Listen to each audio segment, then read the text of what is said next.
Bonsoir mesdames et messieurs, bienvenue à la Cinémathèque Suisse, bienvenue au Cinéma Capitole pour cette nuit des musées. Merci d'être ici pour cette projection de 22 heures. Toute la journée, on a fait une programmation autour de Lausanne et Cinéma, et bien sûr autour du Cinéma Capitole, cette salle magnifique, incroyable, qu'on a repris, qu'on gère depuis 2010 suite au rachat de la ville de Lausanne, une salle qui est maintenant classée monument historique et qu'on a la chance du coup de gérer depuis 2010. Donc vous avez pu découvrir dans le hall l'exposition qu'on a préparée exprès pour cette journée, une exposition qui propose comme ça plusieurs photos de cinéma dans la ville de Lausanne. Donc ça fait quelque chose parce que la plupart de ces cinémas finalement ont disparu ou bien ont été réaffectés. Donc de revoir ces cinémas un peu ancrés dans la ville de Lausanne, ça fait quand même une petite émotion. Donc vous aurez encore l'occasion de voir en sortant de cette salle l'exposition. Il y a aussi notamment un petit film qui date de la construction du Capitole, qui a illustré justement la construction du plus beau cinéma de Suisse, comme on l'appelle. C'est maintenant le plus grand cinéma de Suisse encore en activité. Et bien sûr, toute la journée, on a proposé des films autour de Lausanne, qui ont tous été réalisés à Lausanne entre 1896 et 1997, donc avec Rolling de Peter Huntel. Avant de céder la parole au réalisateur qui nous a fait le plaisir de nous rejoindre pour cette séance, je dois quand même remercier les partenaires de cette journée, de cette nuit des musées au Capitole, parce qu'ils sont nombreux. C'était une grande journée, vraiment une belle organisation, beaucoup de partenaires, pour ne pas les citer tous, parce qu'il y en a beaucoup, mais quand même Roland Cozondet, qui est historien du cinéma, qui collabore activement avec la Cinémathèque Suisse, qui est le curateur de cette journée, qui a proposé le programme des films, l'exposition aussi que vous avez pu voir dans le hall. Bien sûr aussi Michel Dain, qui est responsable du département film de la Cinémathèque Suisse, qui a évidemment beaucoup travaillé pour rendre ces films disponibles pour cette journée et cette soirée. Et bien sûr, les archives de la ville de Lausanne, le musée historique de Lausanne, l'association Mémoire de Lausanne, qui est l'association finalement qui nous a poussé aussi à réaliser cette journée, et puis l'association des Amis de la Cinémathèque Suisse, ainsi que tous nos sponsors pour cette journée. Et pour clore cette nuit des musées, on a décidé de montrer Rolling de Peter Huntel, donc un film documentaire de 1997. C'est un autre Sandolton qu'on vous propose, vu qu'on a proposé un film de 1896. Là, on propose un Sandolton d'une quinzaine d'années. C'est pas beaucoup, mais vous verrez les images, par exemple notamment du Flon. La ville s'est complètement métamorphosée. Et justement, avec ce film, le réalisateur il revient sur le milieu du roller dans les années 90. Il est là, ici, à côté de moi, mais je vais en profiter pour dire quand même quelques mots sur Peter Huntel. Il s'agit de son 9e film. Donc c'est un réalisateur d'origine américaine qui vit et qui travaille en Suisse, qui fait des documentaires depuis 1983, notamment en Europe, en Afrique, en Asie, un peu partout dans le monde, et souvent sur des sujets politiques, sociaux, environnementaux. Donc vraiment des documentaires qui sont importants à regarder et à diffuser. Et Rolling, à l'origine, c'était aussi un reportage télé qui a été diffusé en 94 sur la TSR1, dans l'émission Telle Quelle. Et ensuite, Peter Huntel a retravaillé, a continué à filmer les protagonistes principaux pendant 2 ans pour en faire un long métrage, celui que vous allez voir ce soir, qui a été ensuite nominé au prix du meilleur film au Journée de Soler, qui a été présenté et primé dans plusieurs festivals internationaux. Voilà, j'en ai déjà beaucoup trop parlé vu qu'il est à côté de moi. Peter, si vous voulez dire un mot. Oui, bonsoir, merci d'être venu. Je trouve drôle que le film est programmé dans telle circonstance, mais pourquoi pas, parce que ça montre Lausanne d'autrefois. On m'a proposé de parler avant le film, donc j'ai dit non, je préfère parler après, comme ça vous avez vu, je sais, c'est un peu tard, mais de toute façon, je suis là. Je ne suis pas seul, il y a Emmanuel qui est un des protagonistes du film, qui est là, peut-être David Lenoir, tu es là? Ah oui, ça y est. Donc il y a d'autres gens aussi du film, donc on est là pour parler du film et de ces années-là. Ça peut être marrant. Ok, donc bonne projection et à tout à l'heure. Merci. Bonne projection, merci. Ça fait longtemps que je n'ai pas vu, donc j'ai découvert plein de choses. Donc le magasin n'est pas ouvert. Emmanuel, je ne sais pas si tu viens. Là, tu peux peut-être. Moi, j'ai tourné le film sur 3 ans. Je montais en même temps que j'ai tourné, donc ça a continué, ça a continué. Des collègues, des amis, ils ont dit qu'est-ce que tu fais? J'ai dit oui, j'ai toujours ce film sur les rollers. Il dit encore.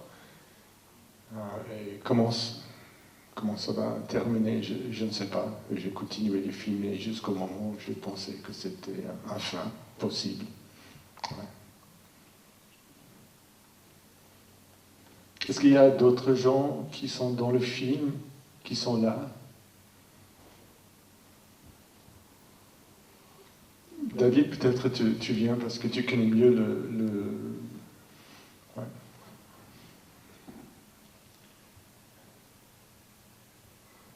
Ouais, merci. Tu veux ajouter des choses? Tu veux parler un peu de ce qui s'est passé?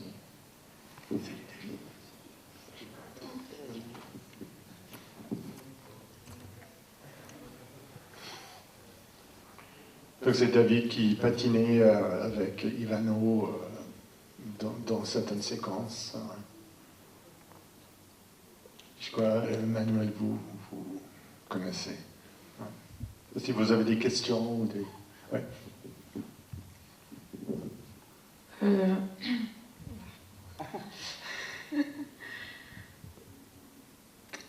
Je trouve que la fin est super triste et cruelle un peu pour ces personnages qu'on voit comme ça se rencontrer, s'aimer, être au sommet de cette créativité, tout ça, puis ça retombe. Enfin, moi je suis super triste.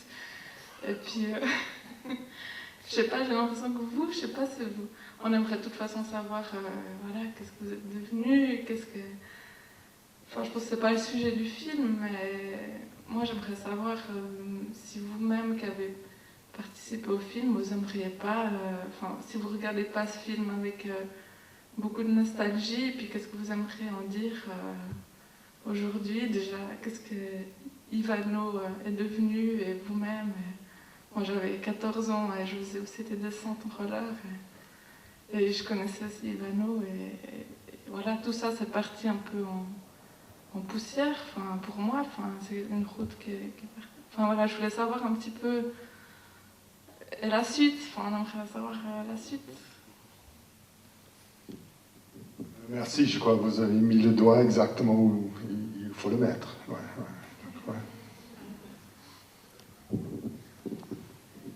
Alors c'est juste une histoire de vie, donc c'est triste sur le moment. Je dois dire, je me suis enfermée avec quelques bouteilles de vodka quelques jours. Après, il a fallu que le temps passe. Ivano, je crois qu'il va se marier à la fin de l'année, donc il n'est pas dégoûté. Moi, peut-être un peu plus. Il est en Italie, ça s'est super mal fini du point de vue du magasin. Il est parti avec des dettes énormes.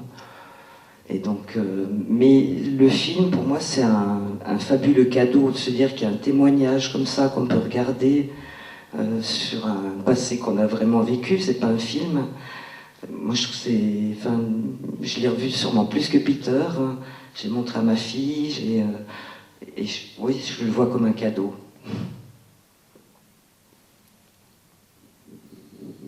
Je vais peut-être juste rajouter quelque chose. Globalement, moi, je ne suis pas impliqué autant que ça dans le film.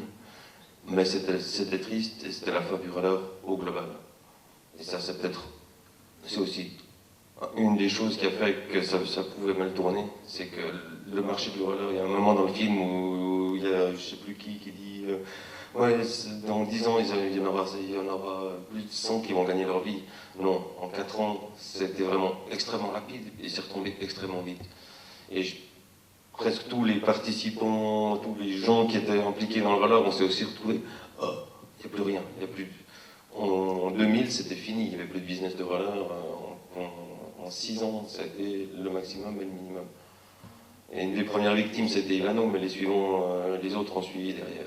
Toutes les marques, tout le monde. Le roller s'est écroulé d'un seul coup parce qu'il a grandi trop vite. Comme le succès d'Ivano s'est écroulé d'un coup parce qu'il a grandi trop vite aussi.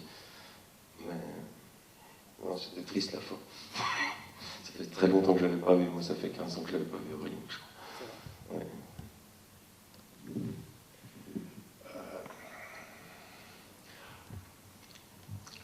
Le patin ne m'intéresse pas beaucoup.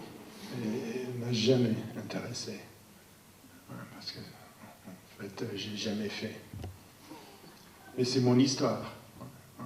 Donc, je suis cinéaste, donc j'essaie de raconter une histoire. Ce qui est important pour moi, c'est tout ce qui est derrière. Donc, c'est des images qui bougent, c'est intéressant, c'est dynamique, c'est bien. Ça c'est premier degré. Et tout ce qui est derrière, c'est ça qui m'intéresse. C'est l'histoire de la vie. Et là, il y a un prix à payer. Donc, c'est ça qui m'intéressait. Donc, voilà, il y a toutes ces volontés, ces envies, ces ambitions, du marketing. Il y a des choses inéluctables qui s'est passé de la vie, qui tombent sur n'importe qui. Donc, c'est un exemple de plein de choses. Mais toujours, voilà, je vois un film sur des danseurs, c'est pas la danse qui m'intéresse, c'est des êtres humains derrière ça. Qu'est-ce qu'ils cherchent, qu'est-ce qu'ils veulent, quels sont leurs rêves, leurs déceptions. En fait, qu'est-ce qui s'est passé? Parce que ce que j'ai compris, Lausanne n'a pas moins de collines aujourd'hui qu'il y a 15 ans. Non, est-ce que c'est plus plat aujourd'hui qu'il y a 15 ans? Non, donc qu'est-ce qui s'est passé? On peut poser la question.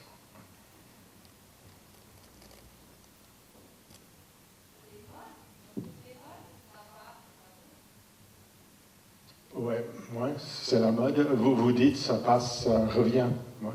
C'est ça ce que j'ai entendu, c'est juste.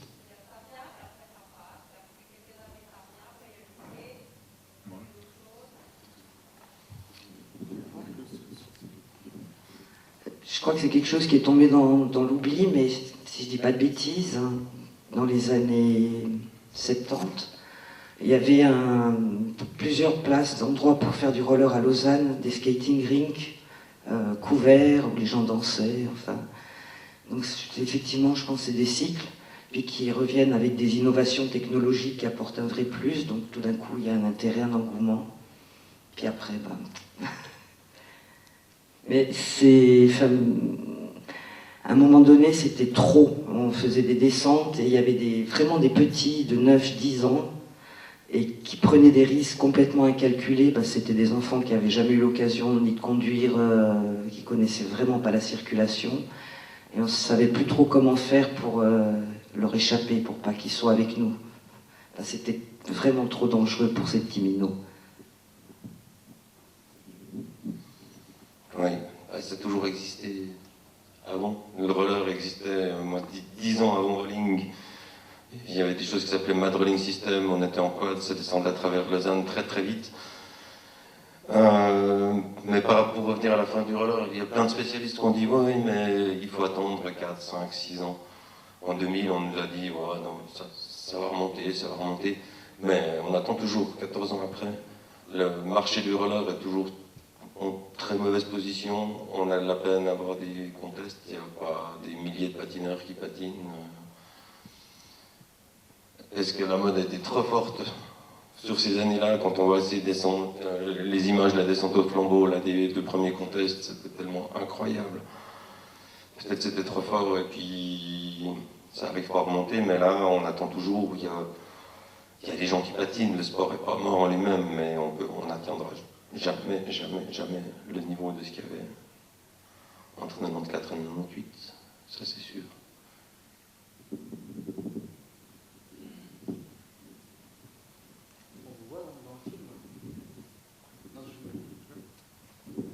Je me suis juste demandé si c'était vous qu'on voyait dans le film avec les longs cheveux blonds. À un moment, il y a un réalisateur qui parle. On a le même accent, en fait. Ah, c'est pas vous? Non. Ok. C'est un réalisateur. Oui. C'est Craig Carrill, c'est un réalisateur californien. Et puis qui, alors lui, vraiment a surfé à fond, s'est fait vraiment bien de l'argent avec une production énorme de cassettes. Mais lui, il gagnait bien, mais les patineurs qui filmaient, ils touchaient rien. Parce que, ouais, ils ont projeté la version allemande. Bon, je ne savais pas. Greg, il parlait anglais à ce moment-là, mais je ne sais pas si tout le monde a compris. C'est important ce qu'il dit à ce moment-là, parce qu'il déclenche, en fait, le deuxième acte du film. Parce qu'à un moment donné, on pose la question à lui, voilà, il parle de l'argent, et on dit, et Ivano, il dit, oui, Ivano, il est pas mal, mais il est un peu vieux. Donc, ouais, c'est intéressant, on est vite remplacé. Il y a Zoran qui vient après, qui fait la même chose que Ivano a fait des années auparavant. Et voilà, c'est un peu éternel, ça. On est vite remplacé. Zoran patine toujours. C'est vrai. J'ai vu Zoran patiner il n'y a pas si longtemps et envoyer des trucs bien sérieux. Il n'est pas encore foutu. Mais il n'y en a pas beaucoup. Moi, je patine aussi encore un peu. Toi ? Moi, pour l'instant, je ne peux plus renfiler les patins, je me suis cassé la cheville. Donc, ça reviendra. Ma fille me force à faire du hockey. Et j'ai horreur de ça. Non, inline hockey. Bonsoir, merci d'être là, c'est sympa. Je voulais savoir à propos de la production du film, qu'est-ce que c'était l'idée de base? C'était de faire un film sur le patin ou sur Emmanuel et Ivano, vous avez rencontré avant? Est-ce que bien c'était de faire un film sur leur histoire de vie à eux? Ou est-ce que l'histoire, parce que la volonté de base elle a changé en fait au rôle de tournage? L'idée de base, c'était, j'étais engagé par la télévision suisse romande pour une émission qui s'appelle Tel Quel. Il y avait 3 producteurs, ça se fait comme ça, ils ont proposé un après l'autre des sujets à moi. Le premier, c'était sur un politicien qui s'appelle, je crois, Pidou, qui est de droite, où il était. Ça vous dit quelque chose, ce nom? Ouais. C'est de gauche. Mais de toute façon, ça montre bien, j'ai dit au producteur, mais j'en sais rien, je comprends rien à la politique en Suisse, donc je ne suis pas vraiment bien placé.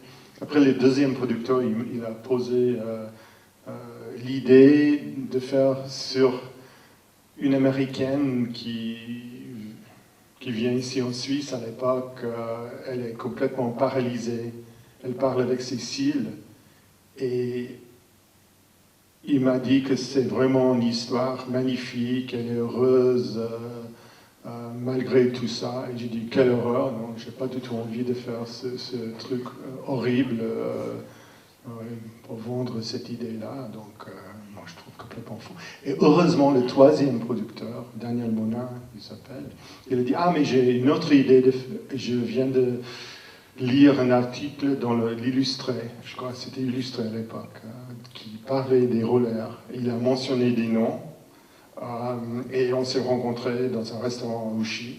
C'était un tel quel, mais tel quel, c'est très formaté, c'est 18 minutes. C'était vraiment une personne dans une sorte où il y a plusieurs personnes derrière, une sorte de chorale. Et c'est une tranche de la vie, en fait. Mais c'est une photo, parce que vous tournez sur 5 jours. Donc, voilà. Et j'ai rencontré Ivano, Emmanuel, plein de gens. Et j'ai fait ce film, mais j'étais tellement intrigué par ce que j'ai vu, ce que j'ai vécu. J'ai dit, peut-être il y a quelque chose de plus à faire, mais je ne savais pas. Donc, avec une équipe, on a continué comme ça. De continuer de filmer, parce que tel quel, c'est pas une histoire, c'est juste une image de quelque chose. Il n'y a pas d'évolution, parce qu'on n'a pas le temps en 5 jours. Mais moi, j'aime bien raconter des histoires où il y a quelque chose qui change, évolue. Voilà, donc c'est commencé comme ça. Et, ouais. Mais il y avait plein de choses incroyables qui s'est passées pendant ces 3 ans. J'ai dit, mais c'est extraordinaire. En fait, des choses un peu spontanées. Le chien, il ne sait pas avec quelle personne. Mec, on peut pas faire des fictions. Comme ça. Olmo, il change la couleur de ses ses cheveux chaque fois qu'on le voit. Donc, si je suis réalisateur de fiction, je n'ai pas cette idée-là. Donc, c'est trop fort pour moi. Donc, je préfère plonger dans certaines réalités et de filmer les gens tels quels, parce qu'on me donne des cadeaux, des surprises, moi j'estime incroyables.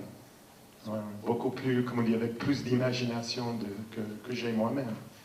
Donc voilà, j'ai senti après un moment, une année ou deux, que c'est une histoire intéressante. Ouais, ouais. Ils avaient le courage et bon, on a beaucoup discuté. Voilà, c'est pas venu tout de suite. Ouais.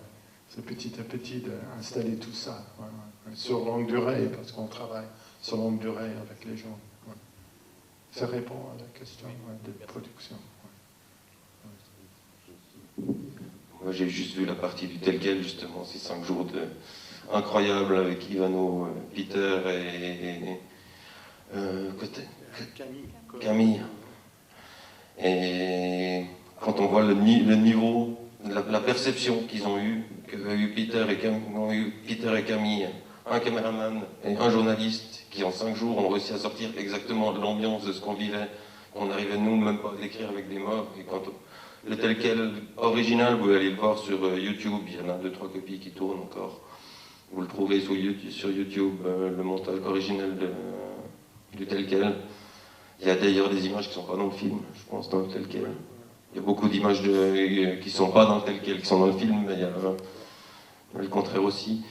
Et c'était impressionnant de spontanéité, de justesse, le trait, le caméraman, que le réalisateur, comme c'était bien fait et bien sorti, c'est tel quel. Et ça, c'est une des choses qui a fait le succès du Roller à Lausanne, c'était tel quel qui a été diffusé après.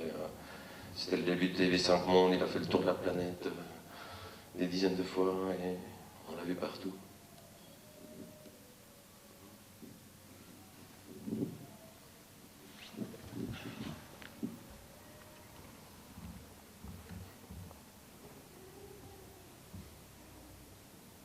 Et Camille, il a beaucoup filmé sur moto, c'est clair. Oui, voilà. Oui, Yann. Ouais. Et à l'heure d'aujourd'hui, vous retirez quelle expérience de ce film? C'est pour moi? Pour les trois. D'accord.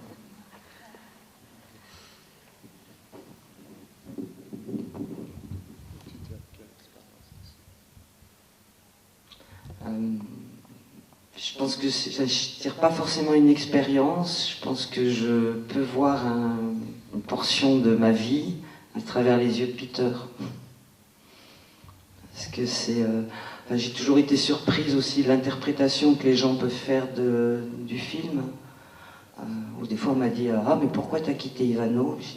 Je n'ai pas quitté, j'étais triste. Et apparemment c'est ce que le film laisse entendre. Mais après, bon, voilà, j'ai fait mon petit bout de chemin et ainsi va la vie. Donc je ne peux pas dire que du film, je tire une expérience, si ce n'est de savoir comment ça se passe quand il y a un caméraman, les heures qu'il peut passer à monter les films, mais je n'en tire pas une expérience pour ma propre vie. Oui, il y a quelque chose qui est quand même important dans tout ça. Il y a quelques années, bon, quand le film est sorti, j'ai fait le calcul. En fait, j'ai filmé, je ne sais pas combien, nombre d'heures, mais très peu, sur 3 ans. C'est peut-être 2% ou 1. Donc, ce n'est pas la réalité, c'est mon interprétation de ce que j'ai vécu, que j'ai vu. Bon, ce n'est pas des mensonges, je n'ai pas tourné des choses, mais quand même, c'est un choix. Donc, ce n'est pas du tout dans l'intégralité de la vie complexe de ces gens. C'est très très peu filmé de leur vie, ce qu'ils ont vu, ce qu'ils ont vécu pendant 3 années. C'était un choix de tournage, donc très peu. Et après, parmi des centaines d'heures de rush, le film c'est quoi, 99 minutes. Donc 1h30, donc c'est très très choisi après. Ça raconte une histoire. Donc Parce qu'il y avait 10 000 histoires dans leur vie pendant ces 3 ans. Et j'ai choisi peut-être un. Mais le choix, c'était mon choix. Ouais. Avec eux, avec des discussions, parce que j'essaie de comprendre, ça c'est important. Mais je dis jamais que c'est la vérité de leur vie pendant ces 3 ans, parce que non, c'est pas possible ça. Ouais. Ouais.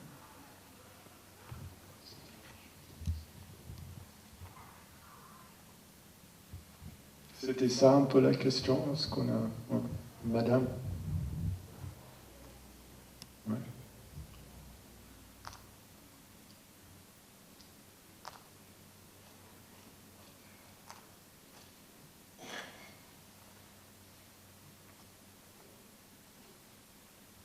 Oui.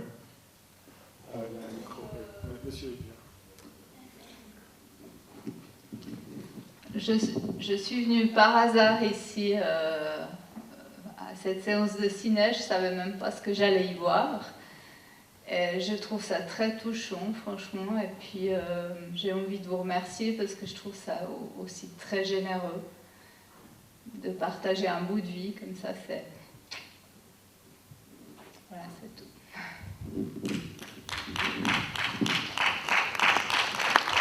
Merci. C'est plus fun que la maison des secrets, hein.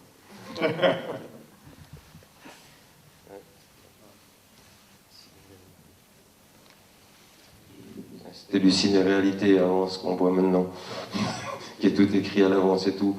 Là, il n'y a rien d'écrit, il n'y a rien de joué. Il faut bien réaliser que c'est vraiment un pur documentaire. Parfois, il y a Camille qui est là, qui filme. On ne sait jamais où il filme, Camille. C'était très surprenant des fois de voir les images qui sortaient. On ne sait jamais, il était tout le temps en train de filmer. C'était incroyable. C'est les souvenirs que j'ai sur les 5 jours du tel quel. Quand je regardais le montage, j'étais là. Ah, mais là tu filmais. Ah, mais là tu filmais. Et là, il a un très bon œil. Je pense qu'il est encore en train de faire du. Il est encore caméraman, j'imagine.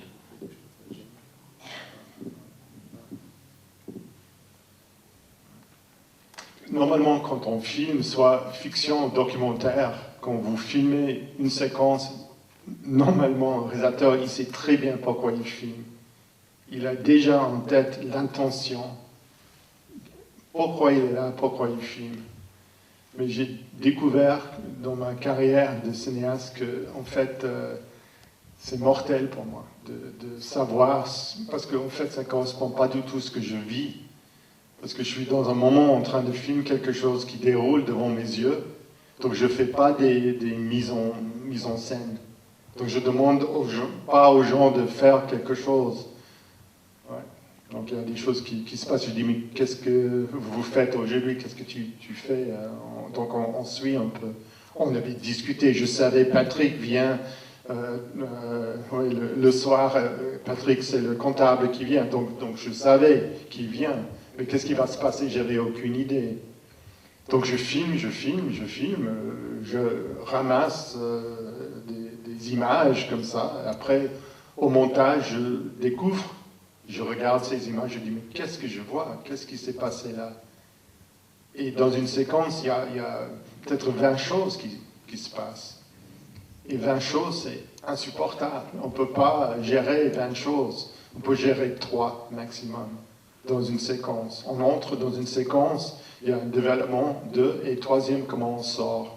On peut avoir 3 moments, donc normalement 3 choses différentes dans une séquence. Mais c'est classique, Hollywood fait la même chose dans une séquence. Il y a toujours autour de 3 moments dans une séquence. Mais ces 3 moments,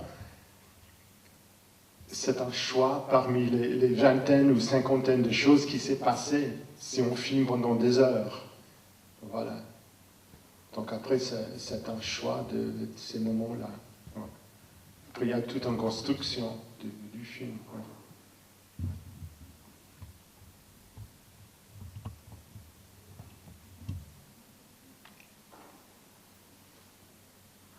Peut-être c'est l'heure. On s'arrête là, si vous voulez. J'ai des DVD, si vous voulez acheter. J'ai pris des DVD avec. Ouais. Bon, merci beaucoup. On s'arrête là. Merci.